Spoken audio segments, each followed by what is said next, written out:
Marvel Rivals has a ton of different characters to learn and master. While some are definitely easier than others, in the right hands, any character can be really strong. So today, we here at Direct Gaming want to go over one of our personal favorite Vanguard characters, Peni Parker. Oh, and make sure you leave your comments down below if you have any extra tips and tricks that you have learned as trying out Peni, since new moves and tips are being discovered every single day. And of course, don't forget to check out our full playlist on other characters and full game guides as well down below and in the top right corner. Let's get started.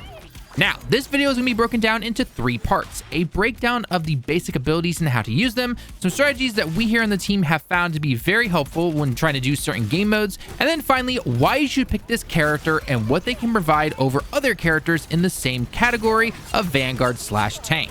Okay, starting off with the abilities for Peni. This character is definitely trickier to pick up earlier on, but if you take the time to really learn her abilities and especially some of the map layouts, you'll be on the top of the leaderboards every single match. I mean, heck, just ask our editor James. This dude is crazy with this character.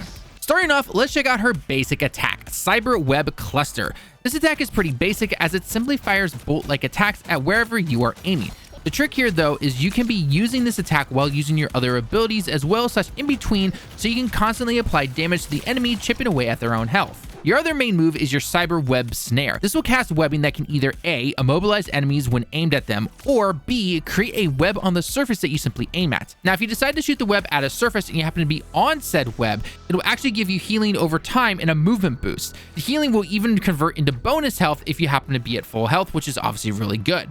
Last thing you remember is that you can latch onto your webs to pull you forward. Just simply remember to detach, otherwise you're not going to be able to move away from your web unless it's destroyed or you get killed yourself. This can be useful though for some fun movements depending on the map and the location of your enemies. First ability to go over is the Bionic Spider Nest, which will create a spider nest at the targeted area. This will spawn spider drones and create webs. All the webs that are created will also give you health over time and movement boost, just like we talked about beforehand. So this is definitely something you want to try and have up on the map in particular areas to help your team out and yourself, obviously. Arachnomine is the next ability that actually gives you 4 mines that can appear invisible while in the webs to the enemies. These can deal a good amount of damage and can even take enemies out after you've been taken out yourself. I would know, it happened to me. Just keep an eye on the timer though, because if you shoot all 4 out, it's going to be a while until you get all 4 back. So make sure you're using these a little bit sparingly, but at the same time, if you happen to be in a good position, maybe all 4 is going to help you out and can really push the objective. The final move is your ultimate, which is going to be Spider Sweeper. This super will have you charging forward with your mechanical legs and knocking enemies into the air, and will also deploy mines, spider drones, and webs. So it's actually very handy, especially if you're looking at the B-roll right here. One final thing to mention is also your team-up ability called Spider Expulsion, where you can use part of Venom's symbiote to create explosive spikes to those near you. Keep in mind, you are not invincible when using this ability. We've seen a lot of Spider-Man players especially trying this ability out, and we just simply team fire them and they go down no problem. Okay, so those are all the moves and abilities. Now let's get into some combos and strats. But before that, really quickly, I gotta pay some bills, and that's possible thanks to today's sponsor, Factor. Are you someone who loves the game but just can't find the time? Want to finally jump into the brand new game Black Myth Wukong, or maybe just a quick online match with the boys, but that crazy schedule of yours just won't allow it? Whether it be school, full-time job, family, or anything else you can think of, throw on top of that having to make dinner and clean up after, which, let's be honest, nobody likes to do. Well, today is your lucky day. Factor is the best place to get chef-prepared meals on the table in 2 minutes that are not only ready to go, but extremely healthy and tasty. I mean, just look at all these options right here. My personal top 3 picks would have to be the roasted garlic chicken, honey mustard pork chops, and oh, that creamy Parmesan chicken. Yeah, I'm definitely eyeing that one right there. Or maybe you just need something for breakfast. The smoky bacon and cheddar egg bites definitely make my mouth water a little bit. It gives you the protein you need for the day and can also get in some much needed gaming sessions. All you have to do in order to get all of this is just click the link in the pinned comment to get 50%. Yes, you heard me, 50%. That is half off the normal price of your first Factor box, and you will also get 20% off your next month's order. Also, to top it all off, you don't need to order something for every day. Only need meals for 2 days out of the week? No problem. One thing I especially love about Factor is that you can actually skip weeks, which means that you are not charged and you can start back up whenever you want. That saves you money when you need it, and you can still get in those sweet gaming sessions. So, what the heck are you waiting for? Hit the link, sign up, and use the code that you see on screen to get 50% off now. Okay, we back.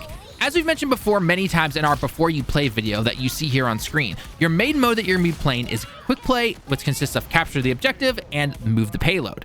Here's some things you should be doing while playing both of these modes. Putting pressure on the enemy team while standing in your web / next to your spider nest will give you passive healing and overshield like we mentioned beforehand in the abilities.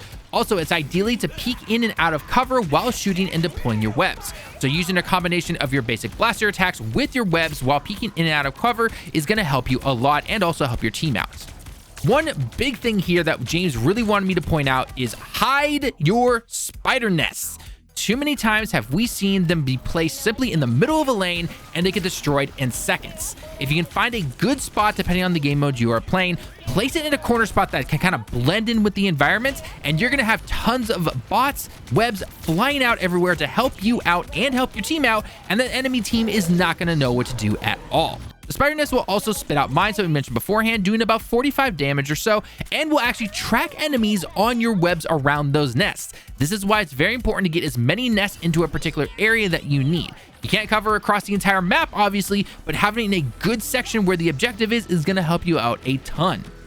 You can also extend the spider nest range with your own cyber webs, but you can only have 3 placed down at a time, so don't try to shoot these out just too fast or willy-nilly, and try to come up with a strategy if you can. A big tip to remember is that your cyber web snare can stop a lot, and I mean a lot of characters' ultimate abilities. Looking at you, Wanda mains, and especially because most characters are going to shout out their ult when they're about to open fire. Yeah, you can just look at them, press the button, and boom, they're snared and their ultimate is done for, or they're simply tangled up and your teammates are going to be able to team shoot them super fast and take them down no problem. While trying to play Penny, your Arachno Mine is going to be your bread and butter, especially for doing big bits of damage. Direct explosions from said mines do about 100 damage per mine. And since you can have multiple mines out at a time, you can kind of see the possibility of what could happen here. How's that for a greatest hit, Luna? Also keep in mind that mines placed on your own webs will appear invisible to the other teams, which is why we have said to place them in the webs even if it looks visible to you, because that's exactly what it is. They are visible to you, not to your enemies, which is going to help you out a ton.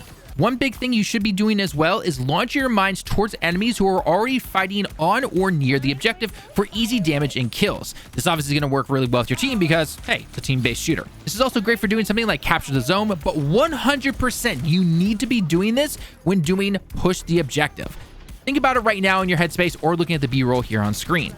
Everyone's fighting over the objective, trying to move it, get it going so that everything is working out well. And what are you doing? You're firing off your mines right there and boom, doing tons of damage. And who knows, maybe racking up a few kills along the way as well. Bottom line, your mines are going to be helping you out a lot. Combine this with your basic fire move and you're going to be doing some good damage. Even though it was briefly mentioned when we talked about the ultimate, Spider Sweeper is a great way to apply pressure and push the enemy team off of the objective or at least away from the main area that they're in.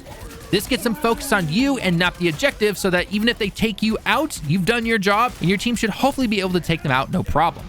The ultimate is also amazing at extending the range of your spider nest, allowing for chaining of the mines to drop during your ultimate and mines created by your nest. As you can see here on screen right now, James is taking advantage of not only all of the nests and mines around the area, but constantly pushing the enemy away from him, and they're focusing solely on him, but his team is able to help him out no problem, and they're getting hurt by the mines as well, so nothing they can really do. Okay, final bit before we wrap up this video, why should you even pick Penny over other Vanguard characters? It's pretty clear from my play sessions that I see a Penny every now and then, but overall she's not the most popular Vanguard character. So does she provide anything that others don't? Well, after playing around, especially watching James play this character a lot, webs alone can be a big main reason to pick this character. Being able to deny your opponents their ultimate is easily one of the best parts. Her webs can also help your teammates even if you're not next to them. That combined with your mines are going to help your teammates take down enemies since they're constantly dealing damage since they're going to be invisible in said webs. Penny is also really good at defense as you can set mines as enemies try to push the objective. Combine this with the webs in your main attack and you'll be taking down anyone on the enemy team, especially if they simply walk into said trap. And this kind of goes without saying, but this will especially be useful if you're communicating with your teammates. Overall, while difficult at first, if you put the time in and especially learn the layout of the maps, Penny is going to make the battlefield hell for your opponents. She'll be laying traps down everywhere in these corridors, and it's going to work out really well. Or heck, even in big open spaces, she can still do a lot of damage. Just make sure you're hiding certain things away from the enemy so they don't get destroyed, and you'll be one hell of a menace. There is everything you need to know about the character Peni Parker in Marvel Rivals. We play on stream here, so if you want to join us sometime live, make sure you sub to the channel. And of course, as always, leave a comment down below for your best tips on the character so we can help all players out as much as possible. With that being said, though, I've been Talon with Direct Gaming. Thank you so much for checking out that video. I hope you have a great day and week, and I can't wait to see you all in our next one. And of course, see you out there on the battlefield. Until next time, everyone, John in.